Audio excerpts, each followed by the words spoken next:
निरपेक्ष प्रयास के यूट्यूब चैनल और अर्थशास्त्र के यूट्यूब चैनल पर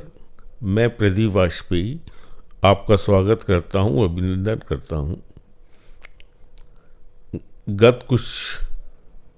दिनों में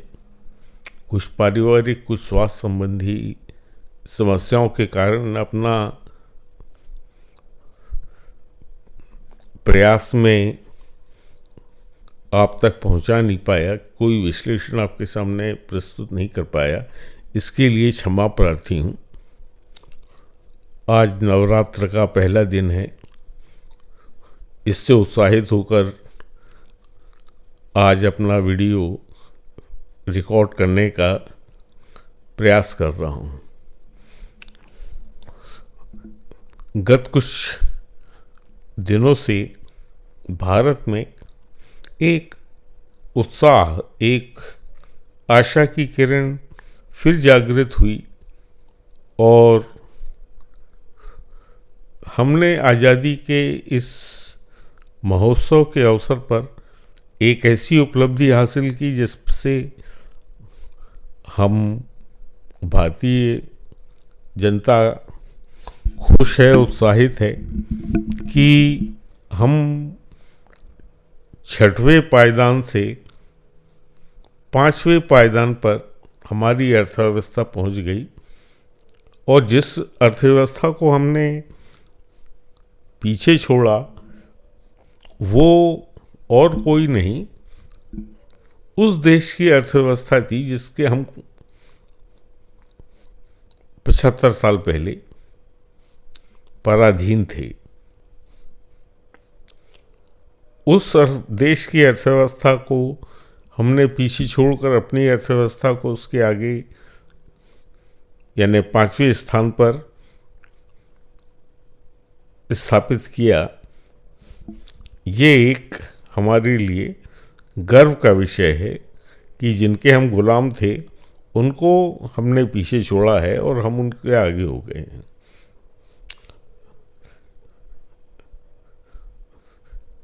उत्साह का विषय तो बनता है और आनंदित होने का विषय भी बनता है कि जिनके कारण हमारी अर्थव्यवस्था इतनी दयनीय स्थिति पर पहुंच गई, जिन्होंने हमारा इतना शोषण किया और हमें निर्धन बनाने में कोई कोर कसर जिसे कहते हैं कि नहीं छोड़ी। इसके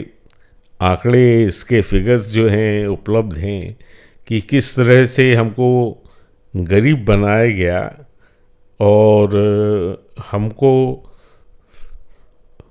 आर्थिक उन्नति के अवसर नहीं दिए गए इस कीमत पर कि उन्होंने अपने उद्योग धंधों को प्राथमिकता दी और हमारे संसाधनों का शोषण किया। ये अलग चर्चा का विषय है, मगर आज जो विषय वस्तु है, आज जो सब्जेक्ट मैटर आपसे डिस्कस करना चाह रहा हूँ वो है कि विकास दर जो है या ग्रोथ रेट जिसे हम कहते हैं वो क्या है और इसकी अवधारणा कहाँ से जागृत हुई, कहाँ से इसे किस तरह से कैलकुलेट किया जाता है और उसका क्या अंतर्राष्ट्रीय प्रभाव होता है और हमारी अर्थव्यवस्था किस तरह से इससे रेगुलेट होती है। ये सब सत्य जो हैं, इसके पीछे क्या छुपा हुआ है, इसका विश्लेषण करना आवश्यक है। क्योंकि अभी पिछले 2 दशकों में हमने देखा एक हमारे पड़ोसी देश की अर्थव्यवस्था में बड़ा उछाल आया और वो अपने आप को सुपर पावर का, आर्थिक सुपर पावर का एक खिलाड़ी मानने लगे और विश्व इस स्थिति से चिंतित था कि आगे क्या होगा, क्या वाकई ये अंतर्राष्ट्रीय स्तर पर पहले स्तर पर पहुंच जाएंगे? और उसके साथ साथ जो कम्युनिज्म की आइडियोलॉजी है, जिस तरह की डिक्टेटरशिप चीन में है, क्या वही आर्थिक, सामाजिक, राजनीतिक व्यवस्था पूरे विश्व में फैल जाएगी?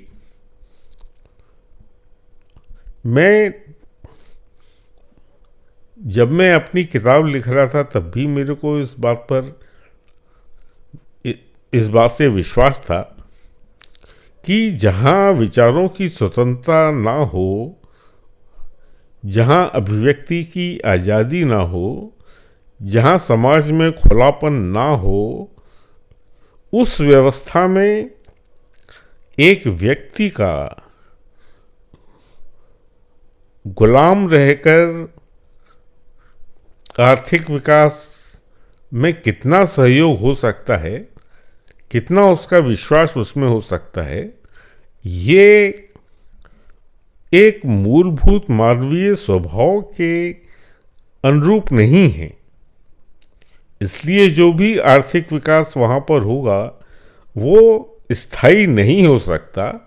और इसका प्रमाण हमने जो है, जब सोवियत संघ, यूएसएसआर का अर्थव्यवस्था जब गिरी थी, उसके पीछे भी कारण यही था कि उन्होंने जिस तरह का एक आयरन कर्टन जिसे कहते हैं अपनी अर्थव्यवस्था की चारों तरफ बना लिया था और आगे बढ़ना चाह रहे थे कि सैन्य शक्ति के दम पर वो अपने समाज को, अपने देश को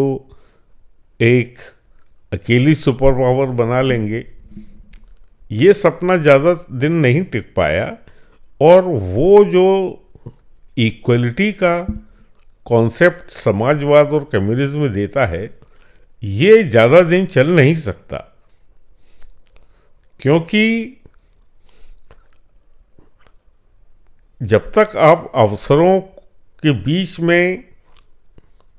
भेद नहीं करेंगे, तब तक जो हमारी प्रतियोगी मानसिकता है उसको रिवार्ड सिस्टम जिसे कहते हैं कि योग्य व्यक्ति को उसकी योग्यता के अनुसार आर्थिक उसका मूल्यांकन करना और उसको आर्थिक विकास की प्रक्रिया में अपने योगदान के लिए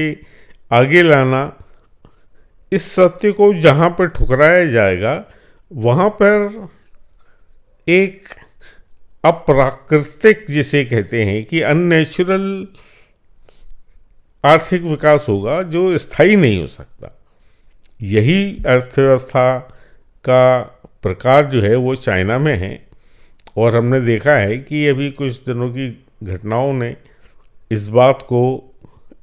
की पुष्टि कर दी कि चीनी अर्थव्यवस्था आज किस स्थान पर है, किस दशा में है, वहाँ पे समाज में कितना अधिक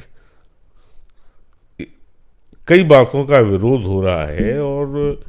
किस तरह से जो है ना उसका दमन किया जा रहा है। हम देख रहे हैं कि उनके बैंकों के सामने भीड़ लगी हुई है, वो अपनी बचत निकालना चाहते हैं कि उनके पास में ज़रूरी सामान खरीदने के लिए पैसा नहीं है, पैसा सरकार ने अपने बैंकों में रख लिया और बैंकों से कहा कि आप जो भी पैसा मांगने आए उसको मना कर दीजिए कि हम आपको पैसा नहीं दे सकते। कर्ज देने की तो बात अलग है, उनको एक इंस्ट्रक्शन दिए गए कि अगर कोई पैसा अपने खाते से निकालना चाहे तो वो भी नहीं कर सकता। अब उस हालात को सोचिए कि एक व्यक्ति का रोजगार नहीं है, उसे नियमित आय कमाने का साधन नहीं है और उसकी बचत बैंक कहे कि हम आपको देंगे नहीं, तो वो अपना जीवन यापन कैसे करेगा? बैंकों के सामने टैंक खड़े हुए हैं, सैनिक खड़े हुए हैं, लोगों को मार मार के भगाया जा रहा है। तो कहने का तात्पर्य ये है कि इस तरह की अर्थव्यवस्था स्थायी नहीं होती है। उसके कारण समाज में राजनीतिक रूप से, सामाजिक रूप से इसका दुष्परिणाम बहुत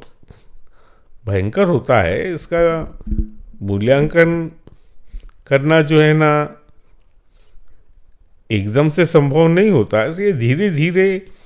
जिसे कहते हैं कि इसका संचयी क्यूमुलेटिव इफेक्ट होता है। शुरू में सब अच्छा लगेगा, धीरे धीरे जो है ना उसका पर दुष्परिणाम सामने आएगा।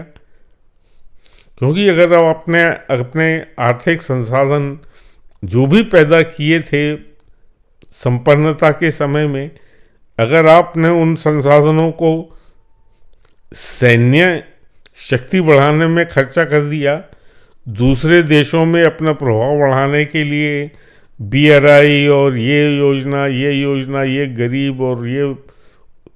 कर्ज का जाल फैलाने में अगर आपने उसको कर दिया, इन्वेस्ट कर दिया उसको, तो आखिरकार इसका आर्थिक नियमों के तो ये विपरीत है ना। क्योंकि जहाँ पर आपको रेट ऑफ रिटर्न जो है ना नहीं मिलेगा, वो इन्वेस्टमेंट कब तक आप उसकी सुरक्षा सुनिश्चित कर सकते। एक ना एक दिन आपका इन्वेस्टमेंट जो है ना वो डेड इन्वेस्टमेंट की श्रेणी में आ जाएगा। तो इस कारण से ये जो रेट ऑफ ग्रोथ का सिद्धांत है, इसे समझना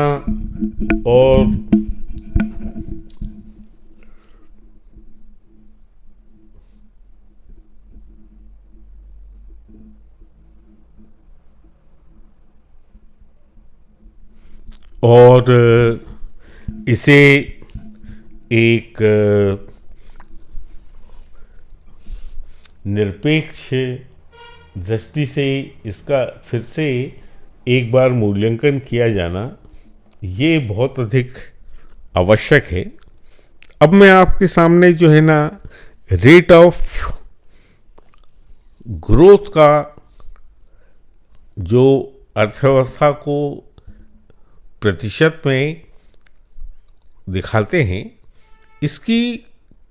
पृष्ठभूमि के साथ आपका एक विश्लेषण प्रस्तुत करना चाहता हूं कि ये एक पाश्चात्य, जैसे कहते हैं कि वेस्टर्न स्टैंडर्ड है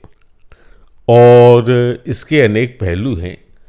कि ये कैसे जो है ना एडम स्मिथ ने जब अर्थव्यवस्था की परिभाषा दी कि ये धन का शास्त्र है। केवल धन का शास्त्र होने के कारण उन्होंने अर्थव्यवस्था के साथ में दूसरे जो आवश्यक विश्लेषण होना चाहिए, जिसके साथ साथ अर्थव्यवस्था आगे बढ़ती है, उसके साथ में तुलना करते हुए आर्थिक विकास को परिभाषित नहीं किया। उनका उद्देश्य केवल एक था कि हमें अपने देश की संपत्ति में, अपने देश की प्रति व्यक्ति आय में, यानी धन का शास्त्र होने के कारण आप बस पैसा कमाइए, प्रॉफिट कमाइए और जो धन का है संचय उसको बढ़ाते जाइए। अपने आप जो है ना आपका आर्थिक विकास होगा। तो उस समय जो है ना जब एडम स्मिथ ने इस चीज़ की परिभाषा दी अर्थशास्त्र की, उसी समय जो है औद्योगिक क्रांति भी, जैसे कहते हैं ना कि मशीन, जेम्स वॉट ने जो भाप का इंजन बनाया और उसके कारण जो है मशीनें चलने लगीं और जो स्टीमर थे, यानी समुद्र में सामान ले जाने वाले बड़े बड़े जहाज बनने लगे, तो आपका बाजार में आपकी पहुंच और साथ साथ में मशीनों के कारण आपने एक उत्पादन की प्रक्रिया को तेज करके अधिक से अधिक उत्पाद, अपने वस्तुओं का उत्पाद, स्पेशली टेक्सटाइल इंडस्ट्री में उस समय जो है कोई और दूसरी इंडस्ट्री इतनी ताकतवर नहीं थी, उतनी स्ट्रेंथ नहीं थी, तो उन्होंने जो है ना अपना उत्पादन जो है ना प्रारंभ किया। जब और प्रगति सामने हुई तो उन्हें चिंता हुई कि इन मशीनों को चलाने के लिए रॉ मटेरियल या कॉटन तो चाहिए, ये कहाँ से आएगा। ठीक है, उन्होंने सोचा कि कॉटन का किसी तरह से कहीं से हम इंतजाम कर लेंगे, मगर फिर एक दूसरा प्रश्न सामने आया कि इतनी तेज गति से अगर हम अपना उत्पादन जारी रखेंगे तो उसको बेचेंगे कहाँ। तो उन्हें मार्केट की भी तलाश हुई जहाँ वो अपना माल, जो भी उत्पादन है, उसको उस बाजार में जाके बेच सकें। तो जो ब्रिटिश एम्पायर का जो डेवलपमेंट हुआ, जिसे हम कॉलोनियलिज्म कहते हैं, उपनिवेशवाद का जो शुरुआत हुई, वो इस उद्देश्य से हुई कि हमें कहाँ से कच्चा माल आए और कहाँ से जो निर्माण का जो हमने निर्माण किया था, उसके लिए जो है ना हमको एक कंज्यूमर बेस जो है वो मिले। इसीलिए ईस्ट इंडिया कंपनी का इसका गठन किया गया, इसका इनकॉर्पोरेशन हुआ, और उन्होंने जो है ना देखा कि इस भूभाग में एक इंडिया या भारतवर्ष जो है ना एक ऐसी जगह है जहाँ आसानी से जो है ना वो रॉ मटेरियल भी इकट्ठा कर सकते हैं, और वहाँ पे जो जनता है, क्योंकि उन्हें मालूम था कि ये गुलामों की एक दूसरी तरह की गुलामी के कारण जो है वहाँ की जनता जो है ना इस समय इसका नैतिक स्तर इतना नहीं है कि ये किसी तरह का विरोध, संगठित विरोध जो है वहाँ पे किया, यानी उसका सामना करने की संभावना कम है। तो उन्होंने जो है ना अपना, जिसे कहते हैं कि व्यापारिक जो है ना संबंध स्थापित करने चालू किए, और उनने अपना कच्चा माल, भारत में जो कॉटन की खेती होती है इतने बड़े भूभाग में, प्राचीन काल से हमारा जो है ना उत्पादन हो रहा है कृषि का, तो उन्होंने जो है ना इस चीज़ को, कच्चा माल खरीदना सस्ते से सस्ता, यानी कि जैसे कहते हैं कि थ्रो अवे प्राइसेस में उन्होंने हमारे भारतीय किसानों का शोषण करना चालू किया, और अधिक से अधिक कीमत पर जो यहाँ का उत्पादन है, क्योंकि उन्हें मालूम था कि यहाँ पे कोई मिल तो है नहीं, यहाँ पे कोई कॉटन इंडस्ट्री तो है नहीं, और जनता की मांग है कि इसको किसी भी तरह से जो है ना कोई कपड़ा ऐसा मिल जाए जो, यानी हमारे यहाँ जुलाहे भी जो है ना कपड़ा बनाते थे, मगर वो उनकी क्वालिटी इतनी अच्छी नहीं थी जितनी कि मशीन से उत्पादित वस्त्र की थी। मैंने कॉटन फैब्रिक की जो है ना जो क्वालिटी थी वो उससे कहीं ज़्यादा अच्छी थी। तो उन्हें बड़े आसानी के साथ में जो है ना एक कंज्यूमर बेस मिलना चालू हो गया, और इस तरह से जो है ना हमारे यहाँ निर्धनता और अधिक से अधिक कीमत पर सामान बेचने के कारण ब्रिटेन की अर्थव्यवस्था में भयंकर उछाल आया। उन्हें बहुत फ़ायदा होने लगा, और उनके यहाँ कैपिटल फॉर्मेशन और ज़्यादा जो है ना बढ़ गया, उनके यहाँ पर समृद्धता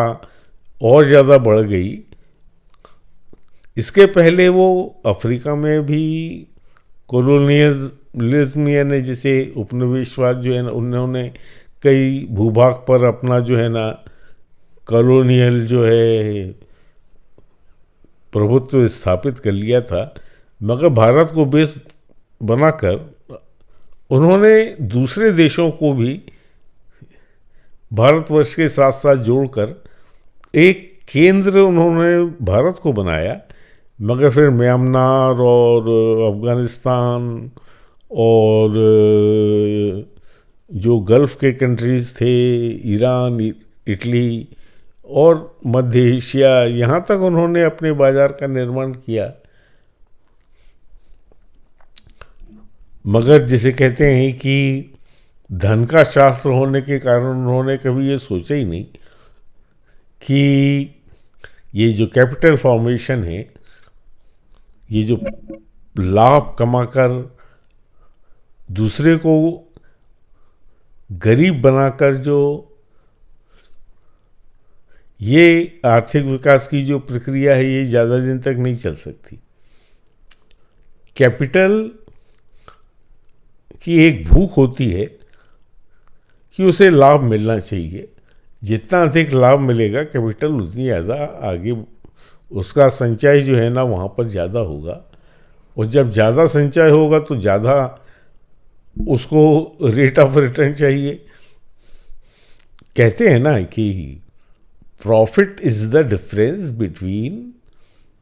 haves and have nots. Profit कमाया ही नहीं जा सकता किसी दूसरे को हानि पहुंचाकर। ये हानि का मतलब ये है कि मैं अगर धनवान होना चाहता हूं तो किसके दम पर धनवान बनूंगा? किसी ना किसी के साथ तो जो है ना अन्याय होगा, और एक ऐसा वर्ग बन जाएगा जो आपकी समृद्धि का आधार बन जाता है। यानी इक्वलिटी और इनइक्वलिटी के बीच में जब अंतर ज़्यादा बढ़ जाता है तो इनइक्वलिटी अगर बढ़ती रहेगी और इक्वल लोगों को पास जो है अगर क्रय शक्ति नहीं पहुंचेगी तो वो आधार जिसके ऊपर आपने कैपिटल फॉर्मेशन किया है, इसमें असंतुलन पैदा हो जाता है। और ये ग्रेट ब्रिटेन में हुआ भी। वहाँ पे एक ऐसा वर्ग निर्मित हो गया जो जिसे कहते हैं कि चिमनी बॉय हैं, एक गरीब जो कोल माइनर्स हैं, उनकी रहन सहन की जो उनका जीवन स्तर है, उनका इतना अधिक शोषण किया गया कोयला का उत्पादन करने के लिए और चिमनियों को साफ करने के लिए और दूसरी चीज़ों के लिए, कि वहाँ पर जो है ना एक ऐसा वर्ग बन गया जो विद्रोह करने पर उतारित हो गया। उसी समय कार्ल मार्क्स और दूसरे अर्थशास्त्रियों ने इस तथ्य को उजागर किया कि ये जो पूंजीवाद है, वहीं पे इसके विपरीत जो है एक दूसरी विचारधारा, जैसे हम सोशलिज्म या कम्युनिज्म की विचारधारा कहते हैं, इसका जन्म ही जो है ना उस जगह पर हुआ जो सबसे समृद्ध, जो सबसे प्रॉस्परस इकोनॉमी अपने आप को कहती है थी उस समय, जिसका साम्राज्य इतना फैल गया था कि इसमें जिसे कहते हैं कि सनसेट नहीं होता था, वो इतना बड़ा उनका साम्राज्य था। उसी जगह पर जो है ना कार्ल मार्क्स ने अपनी इस विचारधारा को जन्म दिया, जिसका परिणाम विश्व युद्ध में और आज हम जो इसे कोल्ड वॉर कह रहे हैं या जो मल्टीपोलर वर्ल्ड की जिसे हम बात कर रहे हैं कि दो महाशक्तियां आज भी उनके बीच में टकराव है, विचारधाराओं का टकराव भी है, और इस टकराव के पीछे भी आर्थिक उद्देश्य ज़्यादा हैं, क्योंकि जो सुपर पावर है वो अपना वही कैपिटल फॉर्मेशन की जो मजबूरी होती है उससे वो ग्रसित है। तो इस कारण से जो है ना टकराव, वो कोल्ड वॉर जो है वो उसकी प्रक्रिया जो है विचारधाराओं के बीच में टकराव, और टकराव होने के कारण अपने आप को श्रेष्ठ बताने की प्रतियोगिता, ये सब बातें जो है ना, आज हम यूक्रेन युद्ध हो या कोई दूसरे संघर्ष हो, उसके पीछे अगर आप उसका विश्लेषण करेंगे तो मालूम पड़ेगा कि ये एक आर्थिक विकास की जो है ना, जो अवधारणा हमने डेवलप करी है, जो विचारधाराओं में जो है ना हमने अपने आप को विभाजित कर दिया है, यही जो है ना बात विरोधाभास आप हर जगह पाएंगे। अब इसके जो साथ साथ में जो दूसरी बातें हुई हैं कि आपने, क्योंकि जलवायु का जो है ना आर्थिक विकास के साथ में आपने संयोजन नहीं किया, परिणाम क्या हो रहा है कि आज जो है हमारी जलवायु यानी कि जो ग्रीन हाउस इफेक्ट जो है हो रहा है, जो वातावरण जो है ना गर्म हो रहा है पृथ्वी का। अब जो जलवायु के विशेषज्ञ हैं, जो एनवायरनमेंट के विशेषज्ञ हैं, उनका कहना है कि 2 डिग्री जो है ना हमारा तापमान जब से औद्योगिकरण चालू हुआ है तब तक हमारा औसत टेम्परेचर जो है ना अर्थ का बढ़ चुका है। अर्थात हम उस औद्योगिक क्रांति या उसके कारण उसके जो दुष्परिणाम थे, उसका परिणाम आज हम उसको महसूस कर रहे हैं कि कई देशों की अर्थव्यवस्था बर्बाद हो रही है क्योंकि जलवायु का परिवर्तन हो रहा है। जो हवा में कार्बन डाइऑक्साइड है उसकी मात्रा इतनी अधिक बढ़ गई है कि जो हमारी जो शहर हैं, जो शहरी आबादी है, उसकी मूलभूत आवश्यकता एक स्वच्छ ऑक्सीजन लेने की, वो उपलब्ध नहीं। हम अपने देश में देखते हैं कि जो दिल्ली की जो जनता त्रस्त हो जाती है कुछ साल के कुछ महीनों में, वहाँ पे इतना अधिक कार्बन डाइऑक्साइड हो जाता है कि लोग बाग अपने घर में कैद होके रह जाते हैं। किसी तरह से जो है ना घर में एयर प्यूरीफायर लगाया, ये लगाया, वो लगाया, कि सांस लेना मुश्किल हो गया है।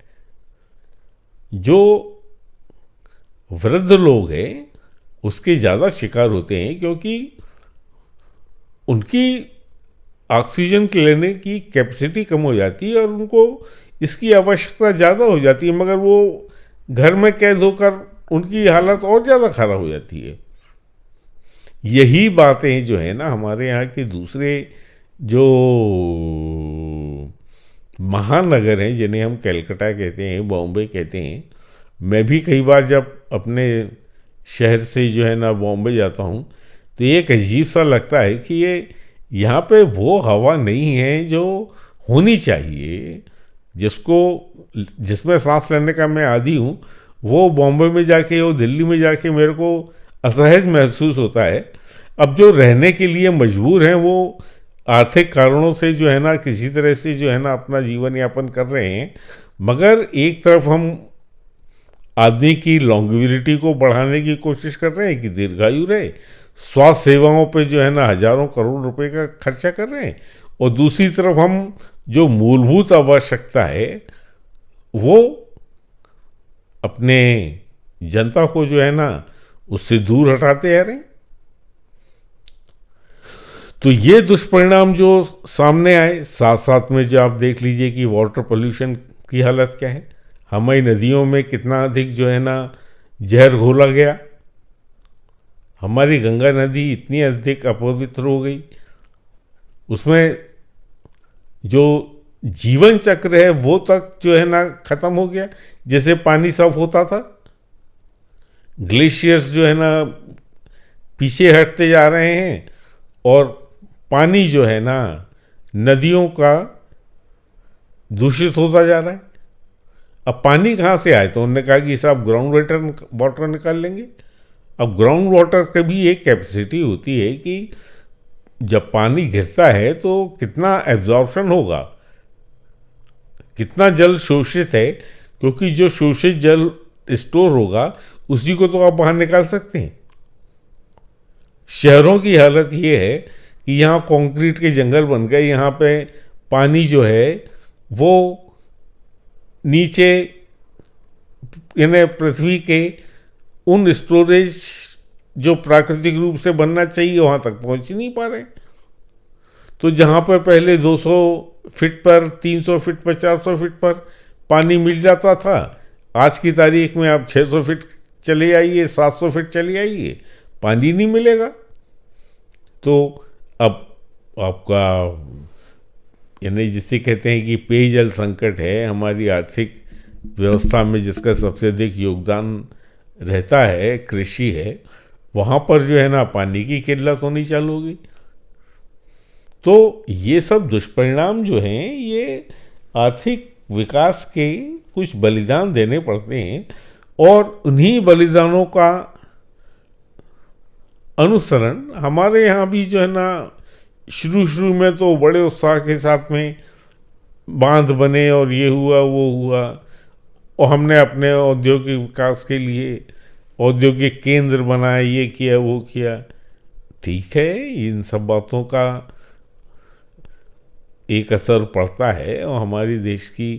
गरीबी से हम जो है इसके दुष्चक्र से थोड़ा थोड़ा करके बाहर आए। हमारे किसानों ने बहुत अधिक जो है ना धीरज के साथ में जो है ना अपनी जो खेती की व्यवस्था है और जो टेक्नोलॉजी का जो उपयोग है उसको बढ़ाकर उन्होंने अपनी जो जहाँ हम जिसे कहते हैं कि डेफिसिट हमारे यहाँ अन्न होता था, उत्पादन होता था, आज हम इस स्थिति में है कि निर्यात अपने गेहूं का और चावल का और दूसरे कृषि उत्पादों का हम कर रहे हैं। मगर ये संभव तब हो पाया है जब हमने अपनी गुलामी की जंजीरों को तोड़ा है और उनका शोषण जारी नहीं रखा, बल्कि उन तक जो है आर्थिक विकास के जो रिटर्न मिलने चाहिए उनको किसानों तक पहुंचाने का हमने अपना प्रयत्न जारी रखा। इस कारण से आज जो है ना भारतीय कृषि अर्थव्यवस्था जो है एक समृद्ध अर्थव्यवस्था के साथ साथ जो है वो आगे बढ़ पा रही है। मगर एक बार फिर जो है आपका ध्यान जो है वो रेट ऑफ ग्रोथ की तरफ कर रहा हूँ कि जो सर्च फॉर मार्केट है, कंज्यूमर बेस को जो है ना सर्च करने का जो कैपिटल की जो बेसिक रिक्वायरमेंट ये है कि इसे अवसर चाहिए। वेस्टर्न कंट्रीज में जो है ना कैपिटल का एक्यूमुलेशन तो उनके पास पहले से था, अब वो कैपिटल जो है ना अपना रिवॉर्ड चाह रही है। उनके यहाँ जनसंख्या कम हो रही है, साइंस टेक्नोलॉजी विश्व में हर जगह जो है ना उपलब्ध है, यानी तुलनात्मक रूप से रिसर्च डेवलपमेंट वहाँ पर ज़्यादा हो रहा है, क्योंकि वहाँ पर कैपिटल है, वो इन्वेस्टमेंट करके अपनी लैब्स को जो है ना बहुत आगे उनकी प्रौद्योगिकी टेक्नोलॉजी को वो जो है ना फ़ौरन जो है ना नई टेक्नोलॉजी ढूंढ लेते हैं और उसका शोषण भरपूर तरह करते हैं। मगर उसकी एक सीमा है, उसकी एक लिमिट है कि उससे ज़्यादा आप जो है ना ज्ञान को, साइंस और टेक्नोलॉजी को आप उसका जो फ्लो होता है उसको आप नॉलेज को जो है ना आप रिस्ट्रिक्ट नहीं कर सकते, उसे आप एक संकुचित जो है ना दृष्टिकोण के साथ में उसके साथ में आगे नहीं बढ़ सकते, क्योंकि शिक्षा का और दूसरे जो है ना विज्ञान है उसका विस्तार हर जगह हो रहा है। हमारे यहाँ भी हमने देखा कि हमारे यहाँ आईआईटी पहले कितने थे और आज कितने हैं, पहले कितने मेडिकल कॉलेज थे आज कितने हैं, पहले कितने इंजीनियरिंग कॉलेज थे आज कितने हैं। तो हम गरीब देश जरूर आज भी हैं, मगर हमारा जो शिक्षा है, शिक्षा का जो स्तर है वो किसी समृद्ध देश के साथ में तुलना कम नहीं है, हम बल्कि उनसे अधिक ही हैं। इसीलिए आप देखेंगे कि अमेरिका में जो टैलेंट हंट जो है वो इंडिया से होती है। इंडियंस वहाँ पर सीईओ ज़्यादा हैं मल्टीनेशनल कंपनी के, बढ़ते ही जा रहे हैं, और उनको बड़े आदर की दृष्टि से देखा जा रहा है कि वहाँ की अर्थव्यवस्था में उनका योगदान, भारतीय योगदान होने के कारण आज भारत की एक अलग छवि जो है, एक अलग इमेज जो है ना वहाँ पे बन गई है कि भारतीय जो हैं ये इस मेंटेलिटी के साथ में नहीं जाते हैं कि हमें वहाँ पर श्रेष्ठता अलग से देनी है या एक अलग वर्ग है। वो वहाँ पे घुल मिल जाता है और वहाँ पे जो है ना अपना उतना ही योगदान देता है जितना अपने देश में देता है। उसके साथ में देश, ये देश दूसरा है, ये देश दूसरा है, उसकी लॉयल्टी जो है ना वो डिवाइडेड नहीं रहती। इंडियन वहाँ पे जाके इंडियन अमेरिकन बन जाता है, इंडियन यूरोप में जाके यूरोपियन बन जाता है। वो क्योंकि सांस्कृतिक रूप से उसका आधार इतना मजबूत है, क्योंकि यहाँ पर हमने देखा है कि यहाँ पे हर वर्ग को उतनी ही आज़ादी है जितने एक विरोधी, यानी जो हमारे धर्म को नहीं मानने वाले हैं उनको बल्कि उल्टा यहाँ पे है कि तुष्टीकरण की राजनीति यहाँ पे काफ़ी समय तक चली। अब आप कल्पना कीजिए कि जहाँ पे बहुसंख्यक समाज अपने आप को शोषित महसूस करता है और एक माइनॉरिटी समाज जो है वो अपने आप को ज़्यादा अधिकार संपन्न बना रहा है, तो ये किस तरह का जो है ना न्याय है। खैर वो एक राजनीतिक है। मैंने आपसे कहा कि जो आर्थिक विकास का जो एक तुलना जो है हम अपने आप करते हैं रेट ऑफ ग्रोथ के साथ में, उसका क्या महत्व है, वैचारिक महत्व क्या है,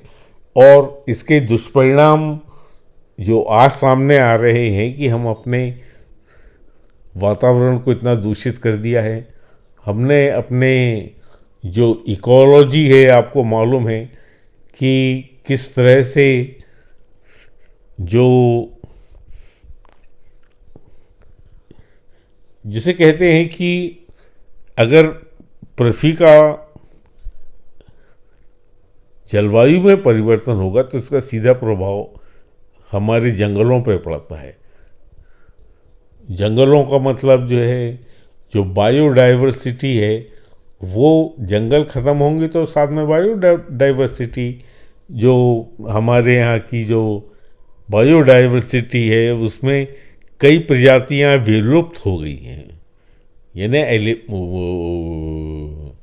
खात्मे की ओर बढ़ रही हैं। ये कुछ ऐसे लॉस हैं, नुकसान हैं, जिनको आगे की जो आने वाली पीढ़ियां हैं वो महसूस करेंगी कि हमने किस तरह का विकास किया और किस तरह के अपने, यानी हमने अपनी प्यारी पृथ्वी के साथ में कितना अन्याय किया। अंधाधुंध जो है ना, जो हमने अपना खनिज का दोहन किया, उसका क्या दुष्परिणाम है। ये सब बातें जो है ना आगे आने वाली पीढ़ियां हमें इसके लिए कहेंगी कि इनने विकास की प्रक्रिया में जल्दबाजी करके जो है ना कितना अपूर्णीय, जिसे कहते हैं जिसका कंपनसेशन नहीं हो सकता, उसका जो है ना वो किया। सबसे खतरनाक जो है ना बात ये है कि हमने तो अंतरिक्ष को अपनी लड़ाई का केंद्र बना लिया, यानी जो सैन्य शक्ति बढ़ाने के लिए हमने अंतरिक्ष को भी अपना अखाड़ा बना दिया है। आज जितना भी जो है ना अंतरिक्ष में जो भी प्रयोग हो रहे हैं, जो उपग्रह छोड़े जा रहे हैं, जो संचार व्यवस्था जिसकी पर पूरी निर्मित की जा रही है, आज उन्हीं टेक्नोलॉजी को उपयोग करके, उन्हीं टेक्नोलॉजियों के विनाश की किस तरह से इसको अगर वॉर होता है तो हम जो है ना अपना जो हमारे जो उपग्रह हैं जिसके ऊपर आज की पूरी संचार व्यवस्था, पूरा हमारा तकनीक का आधार जो है, जिसे हम कहते हैं 4G है, 5G हैं, और दूसरे जितने भी जो है ना हमारे मनोरंजन के साधन जो हैं, वो सब उपग्रह पर केंद्रित है। और उन्हीं उपग्रहों के विनाश को कैसे सुनिश्चित किया जाए, इसके ऊपर रिसर्च चल रही है। यानी एक टेक्नोलॉजी आगे बढ़ रही है और दूसरी टेक्नोलॉजी उसी टेक्नोलॉजी को ख़त्म करने के लिए आगे बढ़ रही है। ये हमारे विकास का, और आज जो आर्थिक विकास की जो विचारधारा है, इसके बीच में जो फ्रिक्शन है, इसके बीच में जो टकराव है, ये इन सब बातों का दुष्परिणाम है। जिसे हम तो जो भी है, हम तो सफ़र करेंगे ही करेंगे, हमारे साथ साथ जो आने वाली पीढ़ियां हैं वो हमें एक प्रकार से कहेंगी कि ये कितने अधिक नालायक हमारे पूर्ववादर से, कि हमारे पुरखों ने ये क्या करके गए हैं, इन्हें किस तरह से जो है ना हम अब संभालें। उनको संभालते संभालते जो है ना हमारी एक दो पीढ़ियां निकल जाएंगी और वो हमें जो है ना कोसते रहेंगे। समाधान उपलब्ध है। ज़रूरत इस बात की है कि हम आपस में मिल बैठ के इन बातों को, इनके ऊपर विचार विमर्श चालू करें कि आखिरकार जो है ना, अगर ये विकास दर जो है और इकोनॉमिक्स के साथ में इतना न्याय हुआ है, यानी इसका एक संकीर्ण नैरो माइंडेड जिसे कहते हैं कि इंटरप्रिटेशन करके जो है ना हमने आज भी जो है ना, अगर हम नहीं चेत रहे हैं और जो अर्थव्यवस्था क्या है, ये रेट ऑफ ग्रोथ के साथ में इसका अगर उचित जो है जस्टिफाई नहीं कर रहे हैं इस चीज़ को कि एक नया जो है ना विचार सामने आना चाहिए, एक नई अर्थव्यवस्था की परिभाषा लिखी जानी चाहिए, एक नए तरह के समाज को स्थापित किया जाना चाहिए, एक नए तरह से मैनेजमेंट ऑफ इकोनॉमी को जो है ना बनाना चाहिए, तब तक जो है हम एक सुनहरे भविष्य अपनी पीढ़ियों को नहीं दे सकते। उन्हें भी इसी श्राप से ग्रसित रहना पड़ेगा और उसी असुरक्षित वातावरण में उन्हें अपना जीवन यापन करना पड़ेगा जो आज हम जैसे हम भुगत रहे हैं। यूक्रेन में युद्ध होता है, पूरे विश्व में इस बात की वो हो जाती है कि परमाणु युद्ध में तो नहीं कन्वर्ट हो जाएगा, क्योंकि एक देश जो है ना खुलेआम चुनौती देता है कि मैं मिसाइलों से जो है ना, हाइपर मिसाइल मेरे पास में, वो पलक झपकते आपके देश को जो है ना बर्बाद कर देंगी। खुलेआम जो है ना यूएन में इस चीज़ को जो बहस होती है, मगर यूएन वो कुछ कर नहीं सकता क्योंकि जो देश धमकी दे रहा है वो वीटो लगा देता है। तो ये एक अलग तरह का जो है ना असुरक्षित वातावरण हमने अपने चारों ओर बना लिया है राजनीतिक, जिसे हम कहते हैं कि जियो पॉलिटिक जो संतुलन है वो पूरी तरह से जो है ना इतना अधिक जो है ना इसमें असंतुलन हो गया है, और इतना जिसे कहते हैं कि कोई संयम नाम की कोई चीज़ ही नहीं है, कोई ऐसा अनुशासन जो है ना है ही नहीं, जिसे जो मर्जी आए कर लो। जिन्हें जो पहले कहा जाता था कि जिसकी लाठी उसकी भैंस, ये अंतर्राष्ट्रीय स्तर पर अगर आज यूएनओ में हो रहा है और दो देशों के बीच में हो रहा है, तो हम अपने आप को सभ्य किस बात के लिए कह रहे हैं? अगर जिसकी लाठी उसकी भैंस है तो हम ये कॉन्स्टिट्यूशन बना के और ये दूसरे जितने भी फोरम बनाए हैं, इन चीज़ों का मतलब क्या है? इनकी उपयोगिता तब है जब साथ में एक न्यायपूर्ण, एक जस्टिफिएबल जो है ना जस्टिस देने की व्यवस्था हो। वो जस्टिस सिस्टम कहीं भी है ही नहीं। इंटरनेशनल कोर्ट ऑफ जस्टिस नाम का है, क्योंकि वो 10-11 जज बैठ के जो है ना कोई जजमेंट दे दें, उसे कोई मानने कोई तैयार नहीं हो। अब उनके जजमेंट को इन्फोर्स करने के लिए कौन है? भले ही इंटरनेशनल कोर्ट ऑफ जस्टिस जो है ना व्लादिमीर पुतिन को जो है ना दोषी करार दे दे, मगर व्लादिमीर पुतिन की हेल्थ पे क्या असर पड़ने वाला है? रूस की देश की अर्थव्यवस्था पे उसका क्या असर पड़ने वाला है? अमेरिका ने और यूरोप ने खूब आर्थिक प्रतिबंध लगा लगा के देख लिए, क्या हुआ उसका असर? वो बड़े हंस के जो है ना कहते हैं, लगा लो तुमको जितने प्रतिबंध लगाने थे, हम तुम्हारी डॉलर को जो है ना मानते ही नहीं, हम दूसरी व्यवस्था कर लेंगे। हम भी अपने आप को इस अवसर को जो है ना भुनाने में लगे हैं कि किसी तरह से हम रुपए और रूबल के बीच में जो है ना व्यापार करना चालू कर भी रहे। तो कहने का तात्पर्य ये है कि हर चीज़ की एक सीमा होती है। एक जब तक संयम, जब तक एक अनुशासन और एक पक्षपात रहित जब तक अर्थव्यवस्था का हम निर्माण नहीं करेंगे, तब तक जो है ना ये लक्ष्य प्राप्त करना असंभव है। आगे आने वाले सत्रों में हम चर्चा को और आगे बढ़ाएंगे और भारतीय सभ्यता के संदर्भ में आर्थिक विकास का क्या मतलब रहा है और क्या इसका महत्व है, ये अगला सत्र जो है ना इस पर समर्पित रहेगा कि हमारी मान्यताएं, हमारी संस्कृति और हमारे जो मानवीय मूल्य हैं, जब इनकी तुलना दूसरे देशों की सभ्यताओं के साथ में पुरानी हो या नई हो, उसके साथ में तुलना की ही नहीं जा सकती, तो इस तरह की अर्थव्यवस्था यानी कि रेट ऑफ ग्रोथ के बीच में तुलना करना कहाँ तक उचित है और क्यों अनुचित है, इसका केवल आर्थिक आधार मत देखिए, इसके पीछे जो दूसरे जो